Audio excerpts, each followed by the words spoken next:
जमानत नहीं हुई और जैसी कर दी।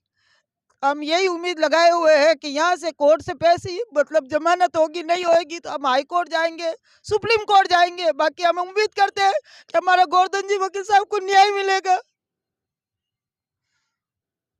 विश्वास है कि आखिरकार न्याय मिल ही जाएगा। पुलिस के द्वारा तो न्याय की नहीं, स्थिति लग ही नहीं रही आज की बिल्कुल देखे नहीं, तो, नहीं लग क्योंकि रही पुलिस है। ने कुछ झूठे मुकदमे भी सुनने में आया कि कुछ कर लिए उन पर। हाँ, 2 मुकदमे फिर बाद में भी कर दिए और पुलिस तो नहीं चाह रही है कि इनको न्याय मिले, इनको कोर्ट से जमानत भी हो। बाकी मजिस्ट्रेट साहब न्याय देंगे, ये पक्की हमारे को उम्मीद है। न्याय की अपील करती ये सलमा महिला है जो पाली से आई है, गोवर्धन सिंह के साथ लंबे समय से ये जुड़े हुए हैं आरटीआई एक्टिविस्ट के रूप में। और हमारे साथ जो सलमा जुड़ी हुई है, ये आरटीआई के नाम पर बड़े अच्छे काम कर रही है, समाज को अच्छे संदेश भी दे रही है और अच्छे स्तरों पर सम्मानित भी हो चुकी है। गोवर्धन सिंह के मामले से जुड़ी हुई हर खबर के लिए देखते रहिए खास राजस्थान। नमस्कार, स्वागत है खास राजस्थान में। मैं कुलदीप चारण जयपुर से आपको लाइव तस्वीरें दिखा रहे हैं। एक दुखदाई सलमा पीड़ित महिला जो पाली के रहने वाली, क्या कुछ हुआ वो आप खुद ही इनसे जान लीजिए। क्या नाम है आपका? मेरा नाम सलमा है, कहाँ से हैं आप? मैं पाली जिले से आई हूँ। यहाँ क्यों आए? जयपुर आने का क्या उद्देश्य है? ये जयपुर तो मैं इसलिए आई कि गोवर्धन जी वकील साहब को आज 11 दिन हो गए। इनको मुख्यमंत्री जी के खिलाफ कोई मामला था, इसलिए उनको गिरफ्तार कर लिया, उसका सुना, इसलिए मैं आज जयपुर गोवर्धन जी वकील साहब के लिए मिलने के लिए आई हूँ। आप एडवोकेट गोवर्धन सिंह जी से कब मिले, कैसे जुड़ना हुआ उनका? मैं 2017 से गोवर्धन जी वकील साहब से नगर परिषद में मेरे को जान पहचान हुई थी, मेरे को सम्मानित किए थे उन्होंने। जब से 2017 से मुलाकात हुई है, जब से गोवर्धन जी वकील साहब 2017 से लगाकर आज दिन तक मेरी मदद कर रहे हैं। हमारे मदद करने वाले को ही वकील साहब को अंदर बिठा दिया मुख्यमंत्री जी आवाज दबाने के लिए कि गरीबों की आवाज बुलंद कर रहे हैं ये वकील साहब, इसलिए इनको इनको ही अंदर बिठा दो। तो सारे जिले में जगह जगह पे वकील साहब काम कर रहे हैं, इनका चल रहा है मामला कोर्ट में, फ्री सेवा कर रहे हैं, इसलिए इन लोगों फ्री ने। सेवा कर रहे हैं? हाँ, फ्री सेवा कर रहे हैं, 1 रुपया भी नहीं ले रहे हैं हमारे से। एक रुपए नहीं लिया आपसे? 1 रुपया नहीं लिया मेरे से कभी। सब दूर में यहाँ डीजीपी साहब, एडीजी को, मुख्यमंत्री को, सचिन पायलट जी को, सबको परिवार दे दे के आई मैं। 2020 में भी 1 रुपया मेरे से नहीं लिया है। पाली से आए हमारे साथ मानवाधिकार कार्यकर्ता जुड़े हैं, उनसे एक बार जानते हैं। वीरेंद्र जी, कब से जुड़े हुए हो आप गोवर्धन सिंह से? मैं 2017 से इनसे जुड़ा हुआ हूँ। पाली के अंदर एक प्रोग्राम हुआ था, आरटीआई सम्मेलन हमारे नगर परिषद में, जी। तो गोवर्धन सिंह जी वहाँ आए थे और काफ़ी अच्छी बात है कि मुझे भी इम्प्रेस किया इन्होंने। वो मानवाधिकार कार्यकर्ता, मैं भी मानवाधिकार कार्यकर्ता हूँ, वो भी मानवाधिकार कार्यकर्ता है, आरटीआई कार्यकर्ता है, सामाजिक कार्यकर्ता है, तो वहाँ हमारा परिचय हुआ था। तो न्याय मिल नहीं रहा है या मुकदमे ज्यादा लगवाए जा रहे, क्या कुछ आपको लग रहा है, क्या स्थिति है आज? ये एक बहुत बड़ा षड्यंत्र है, आप इसको समझें। गोवर्धन सिंह जी के पहले 2010 में भी ऐसा ही एक कॉकस बनाया गया था। ये आरटीआई लगाई, वहाँ बीकानेर में काफ़ी भ्रष्टाचारियों की सांसें उखड़ी और उन्होंने एक होके इनके करीब 30 प्लस मामले दर्ज करवा दिए बीकानेर के अंदर। उस समय ये कॉकस बना, जिसमें फिर ये काफ़ी दिन फरार रहे, बहुत परेशान रहे। इनकी गाड़ी ले गए, सफारी गाड़ी ले गए, उसको चोरी में दिखा दिया और उनको आईएसआई का एजेंट, पाकिस्तान के नक्शे बना दिए, नकली note, black and white printer से नकली नोट छापने जैसे उन पे आरोप लगाए, बड़े गंभीर आरोप लगाए। फिर ये हाईकोर्ट में इन्होंने पिटीशन दायर की, जिसमें इनको बहुत राहत मिली और सारे के सारे जुडिशरी इंक्वायरी का आदेश हुआ और सारे के सारे जो मामले थे उनमें लगभग एफआईआर लग चुकी है। सरकार की तरफ से आपको लगता है कि न्याय की उम्मीद है?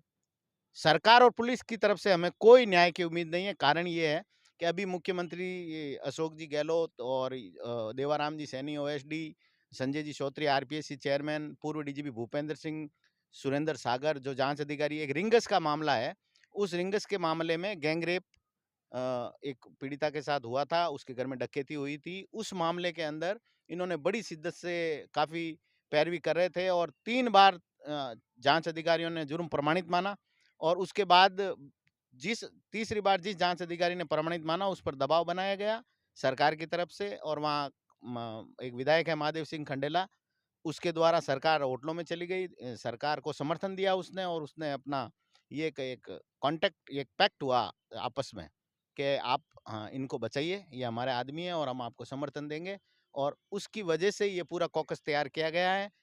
156(3) में न्यायालय से आदेश हुआ है सुरेंद्र सागर जांच अधिकारी के खिलाफ जो दूषित अनुसंधान किया है आईपीसी 166 एवं 120 बी में अन्य आरोपी है जिसमें मुख्यमंत्री जी भी शामिल है।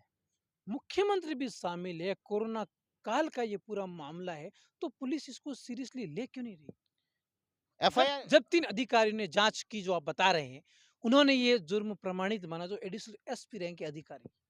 जुर्म प्रमाणित माना है, पुलिस नहीं माना है पहले जुर्म प्रमाणित, उसके बाद ये इनके दबाव बनाया गया इतनी है। बड़ी चूक कैसे हो सकती है? चूक नहीं है, ये एक षड्यंत्र है, चूक नहीं है। आरोप जो लगाए गए हैं वो एक षड्यंत्र के तहत है और हो ही नहीं सकता। अगर जुर्म प्रमाणित पहले मान लिया गया 3 बार, तो चौथी बार वो जुर्म प्रमाणित आदेश भी है, सुप्रीम कोर्ट के भी कई आदेश हैं, हो नहीं सकता है। लेकिन ये किया गया है, विधि विरुद्ध किया गया है। ये 166 एक ऑफेंस है आईपीसी में, अपराध है ये। अब पाली से आप यहाँ क्यों आए और क्या कुछ आगे करने वाले? पाली से मैं यहाँ इसलिए आया कि उनसे मेरा आत्मीय संबंध है और वो मेरे ऐसे समझिए आइडल हैं मेरे। मेरे जीवन में उनसे ज़्यादा कोई नहीं है। उनसे मैंने बहुत कुछ सीखा। मैंने इनको देख के ही मैंने वहाँ खूब पाली के अंदर सैकड़ों लोगों की मदद की है। मैंने इनको देख के ही की है और इनसे ये है मेरा जुड़ाव के इनसे मैं सीखता हूँ, जो भी ये कानून, संविधान वगैरह जो बताते हैं और लोगों को भी मैं वहाँ जागरूक करता हूँ। काफ़ी लोग जागरूक हुए हैं पाली में और मैंने सैकड़ों लोगों की वहाँ मदद की है वहाँ पाली में। इसलिए मैं आया हूँ, मेरा आत्मीयता है उनसे। तो ये थे मानवाधिकार कार्यकर्ता के रूप में जो आम लोगों से जुड़े हुए उनकी मदद करना, उनको न्याय के बारे में छोटी-छोटी जानकारियाँ देना, जैसे उनको न्याय कैसे मिल पाए। अभी भी वो गोवर्धन सिंह के साथ में लगातार जुड़े हुए हैं। ये 2 कहानियाँ मैंने आपको ऐसे ही बताई जो आज कोर्ट परिसर में जब आँखों से इनके आँसू आ रहे थे, तब मैंने ये देखा। उसके बाद मैंने सोचा क्यों ना ये वीडियो आम जनता तक पहुँचाया जाए ताकि पता चले कि वास्तविकता क्या है और धरातल पर क्या कुछ हो रहा है। क्योंकि जब एक अधिवक्ता के साथ में ऐसा हो सकता है, तो क्या एक आम व्यक्ति न्याय की अपील भी कर सकता है? क्या गोवर्धन सिंह ने आपकी भी कोई मदद की? जी, मेरी बहुत मदद की उन्होंने। क्या? मैं जीवन भर उनका ऋणी रहूँगा। मेरे से ये पाली के अंदर एक श्रमिक नेता रामनाथ सिंह जी मिल के अंदर एक एपिसोड हो गया था, उपद्रव हो गया था। उस दौरान एक जो बहुत पुरानी मिल है जी, उम्मेद पाली मिल, की। पाली की बात है। जी, उस श्रमिक नेता को पुलिस उठा के ले गई और उसके बाद में वो जेल के अंदर उनको गए तो वो ख़त्म हो गए बोले तो, उनकी मौत हो गई। अच्छा। हाँ, तो उनके जो पुत्र हैं ब्रजमोहन सिंह, उन्होंने आरोप लगाया कि पुलिस अधिकारियों ने, कर्मचारियों ने इनको मारा पुलिस कस्टडी में बुरी तरह से। इसी वजह से ये इनकी मौत हुई है, ये हत्या की है मेरे पिताजी की। तो वो मैंने एज ए मानवाधिकार कार्यकर्ता, एज ए पत्रकार मैंने उनकी मदद की, ब्रजमोहन सिंह की, जो श्रमिक नेता के मृतक के पुत्र थे। जैसे ही मैंने वो खबर डाली यूट्यूब पे, फेसबुक पे, जैसे ही मैंने वो खबर डाली, तो वहाँ के तत्कालीन आईपीएस थे राहुल कोटोकी, जी। एसपी थे पाली में, और कोतवाली थाना अधिकारी थे गौतम जैन। उन्होंने मेरे खिलाफ, केवल मेरा अपराध ये है कि मैंने वो सच लिखे और मैंने यूट्यूब पे और फेसबुक पे और व्हाट्सएप पे मैंने वो सच्चाई लिख के मैंने डाल दी, पोस्ट डाल दी, जी। खबर डाल दी। वही मेरा कसूर है। उसमें उन्होंने कई एसपी ने, गौतम जैन ने मिलके मेरे खिलाफ एक एफआईआर दर्ज कर दी और क्या मामला लगाया? 388 388 एक्सटॉर्शन, मानहानि और अन्य कई आरोप लगा दिए। साथ में आईटी एक्ट 67 जो भी गोवर्धन सिंह जी के लगाए, जो लगता नहीं है, वो लगा दिया। और जैसे रामनाथ सिंह जी का पुत्र जो आरोप लगा रहा है हत्या का, वैसे ही मेरी हत्या करने का पूरा एक षड्यंत्र बनाया गया। और उस दौरान मुझे शुभचिंतक ने कहा कि आपके खिलाफ ऐसा मामला दर्ज हुआ है और पाली के जो एसपी साहब हैं वो अभी बिल्कुल आपको छोड़ेंगे नहीं, आप निकल जाओ। तो मैं निकल गया और फिर मैंने गोवर्धन सिंह जी को बात की तो उन्होंने मेरी मदद की। हाई कोर्ट में मेरी निःशुल्क पैरवी की उन्होंने और उन्होंने मेरी खूब मदद की। अगर गोवर्धन सिंह जी अगर मेरी मदद नहीं करते तो मुझे ये लगता है कि पाली की पुलिस राहुल कोटोकी और गौतम जैन मेरी हत्या कर देते। इसलिए मैं उनका जीवन भर ऋणी हूँ कि उन्होंने मुझे एक नया जीवन दान दिया।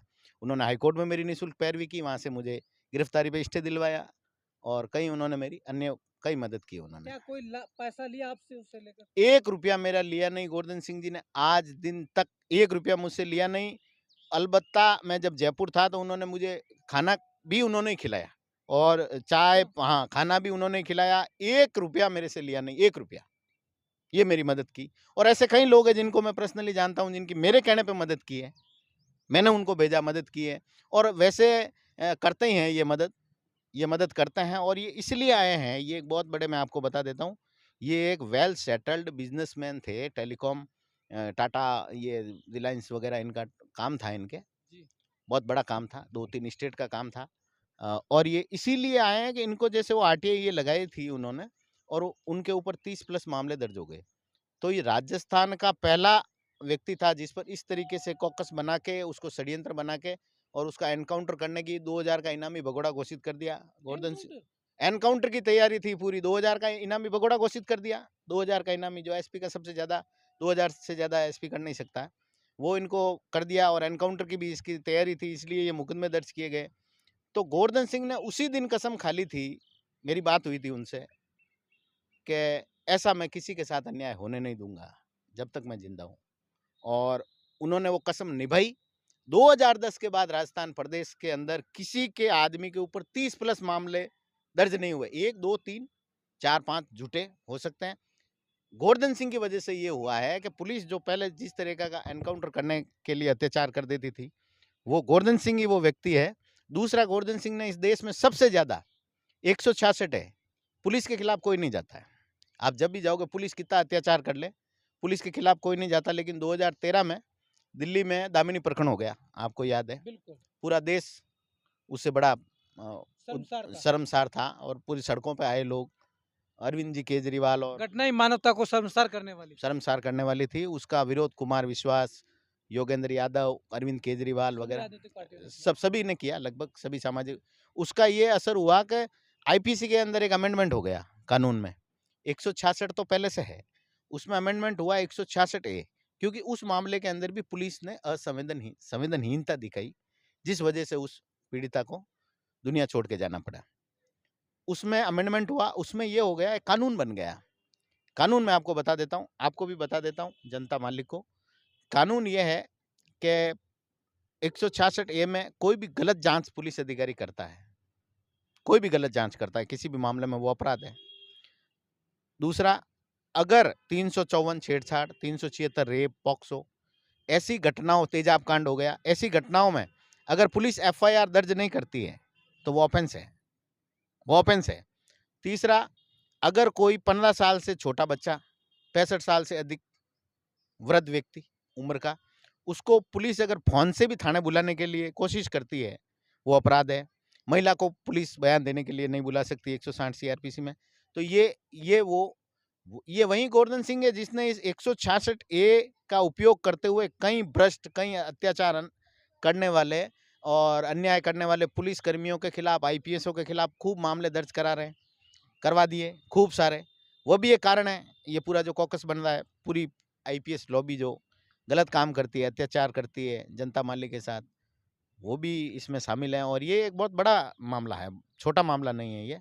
मैं ये कहूँगा कि एक प्रकार से इसमें पुलिस, राजनेता, पक्ष, विपक्ष सब शामिल है इसमें। अब न्याय किससे, उम्मीद किससे है? उम्मीद न्यायालय से, बिल्कुल न्यायालय उम्मीद है, हमें उम्मीद है। आज भी जब हम कोर्ट में थे तो गोवर्धन सिंह जी वकील साहब की तरफ से जो वकील किए हुए हैं, AK जैन साहब ने बहुत जबरदस्त बहस की है। और पीपी साहब से तो बोला ही नहीं गया वहाँ आज भी। तो ऐसे मामलों में जो ये मामला है, मैं आपको बताऊं, ये टूल किट का काम कर रहा है। ये टूल किट है इस मामले, हाँ टूल किट, इस मामले का इससे कोई लेना देना नहीं है। और आज भी वहाँ बहस में भी कहा वकील साहब ने, जैन साहब ने, कि ये वर्ल्ड रिकॉर्ड बनेगा कि इस मामले के अंदर, इतने छोटे मामले के अंदर 10-10, 12-12 दिन की जो मिल रही है पुलिस कस्टडी मिल रही है जांच के लिए, कि उससे पहले ऐसे मामले में नहीं मिलती है। मैं खुद कई मामले में खुद फेस करवा रहा हूँ, गरीब लोग हैं उनके साथ खड़ा हूँ मैंने नहीं देखा। अभी एक मामला मैंने कोट बालियान पाली के अंदर हुआ था STSC का, 3 मिनट में जमानत हो गई, 3 मिनट में। ऐसा ही मामला है। बोले तो इसमें तो हुआ ही नहीं है। जैसे 1 तारीख को गोवर्धन जी बता रहे हैं, मैंने एप्लीकेशन दी, वो तो दर्ज हुई नहीं, और 4 को RPS अधिकारी संध्या यादव ने ये मामला दर्ज करा लिया। तो ये मामला टूल बन रहा है। असली मामला ये है कि एक तो विष्णुदत्त जी विश्नोई का मामला उठाया था, बिल्कुल ईमानदार पुलिस ऑफिसर, ईमानदार पुलिस निरीक्षक, जिसने पुलिस खाकी वर्दी को कभी शर्मसार नहीं होने दिया जब तक नौकरी करी। और ऐसे लोग होते हैं तभी पुलिस पे लोग विश्वास करते हैं। उस पुलिस निरीक्षक ने दबाव में आके सुसाइड किया। उसकी CBI जांच दिलवाने का मुख्य श्रेय गोवर्धन सिंह जी को है। उन्होंने ही, उनके मित्र थे विष्णुदत्त जी के, उन्होंने ही पूरा ये आंदोलन चलाया। फिर पूरा प्रदेश एक इकट्ठा हुआ, पूरा जो जागरूक नागरिक थे इकट्ठा हुए। उसमें मुख्यमंत्री जी को न चाहते हुए भी CBI जांच देनी पड़ी। और उस CBI जांच में अब उनसे सवाल किया जा रहा है। सवाल उनसे क्या किया जा रहा है पूछताछ में, कि विष्णुदत्त जी के मामले में आपने क्या सीबीआई को बताया, वो सवाल किए जा रहे हैं। उनसे सवाल ये किए जा रहे हैं कि ये जो रिंगस वाला मामला है, जो सीएम साहब के खिलाफ जो 156(3) में आदेश हुआ है, सुरेंद्र सागर जो 120 में मुख्यमंत्री जी भी और अन्य अधिकारी भी आरोपी है, भूपेंद्र यादव वगैरह, वो आप विड्रॉल कर लो। इस तरह के, तो ये मामला संध्या जी यादव वाला जो मामला है वो टूल है, टूल किट के है। उसके बाद में आगे का नेक्स्ट स्टेप ये है कि इनके खिलाफ 2 मामले और झूठे दर्ज करवा दिए, तो उनमें भी उनको और परेशान किया जा सकता है। ये एक परेशान करके बिल्कुल लाखों लोग फॉलोवर्स हैं और 1,70,00,000 के करीब इनके पेज को लोग देखते हैं। ये फेसबुक के डेटा बता रहा हूँ आपको।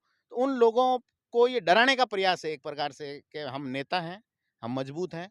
पुलिस भी डरा रही है कि हम पुलिस हैं। अगर आप किसी पीड़िता का मामला लड़ोगे, वकील को ही उठा के लेके जा रहे हैं। फिर आप बताओ कौन लड़ेगा मामला? अब मेरे जैसे मेरे भी मामले कोई लड़ रहा है वकील, उसको ही पुलिस उठा के ले जाएगी। तो ये तो लोकतंत्र की हत्या है सरासर। मुख्यमंत्री जी बहुत बड़ी-बड़ी बातें करते हैं, जननायक है, गांधी, कुछ नहीं है, केवल मुखौटा है। चेहरा अलग है, काम अलग है। इस केस में सीधा-सीधा स्पष्ट दिख रहा है कि मुख्यमंत्री जी जननायक नहीं है, मुख्यमंत्री जी अत्याचार नायक है, अत्याचार करते हैं ये। आपने खुद ही देखा होगा, आपको महसूस हुआ होगा। तो मैं तो गोवर्धन सिंह जी के लिए आया हूँ और उनके साथ अंतिम सांस तक खड़ा हूँ। उनको न्याय मिलेगा, निचली अदालत से नहीं मिलेगा, उच्च न्यायालय से मिलेगा, उच्च न्यायालय से नहीं मिलेगा, उच्चतम न्यायालय से मिलेगा, न्याय ज़रूर मिलेगा।